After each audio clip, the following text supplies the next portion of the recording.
Genesis 13. Abram en Lot skei van mekaar. So het Abram dan uit Egipte na die suidland opgetrek, hy met sy vrou en sy hele besitting en Lot saam met hom. En Abram was baie ryk aan vee, aan silwer en goud. En hy het van plek tot plek uit die suidland getrek tot by Beel, na die plek waar sy tent in die begin gestaan het, tussen Bethel en Ai, na die plek van die altaar wat hy vroeër daar gebou het, en Abram het daar die naam van die Here aangeroep. En Lot wat saam met Abram getrek het, het ook kleinvee en beeste en tente gehad. En die land kon hulle nie dra om saam te woon nie, want hulle besittings was groot, sodat hulle nie saam kon woon nie.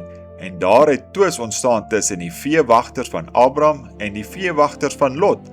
Ook het die Kanaaniete en Farisiete destyds in die land gewoon.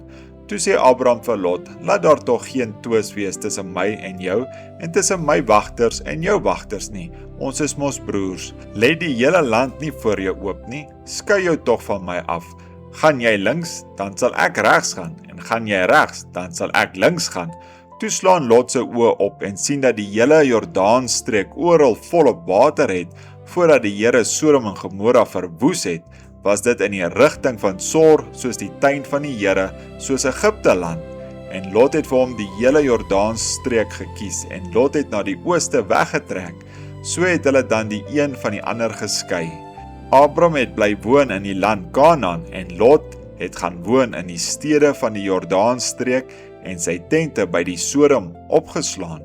En die manne van Sodom was sleg en groot sondaars voor die Here. En die Here sê vir Abram nadat Lot van hom geskei het, slaan tog jou oë op en kyk van die plek waar jy staan, na die noorde en suide, na die ooste en weste, want die hele land wat jy sien, sal ek aan jou gee en aan jou nageslag tot in ewigheid.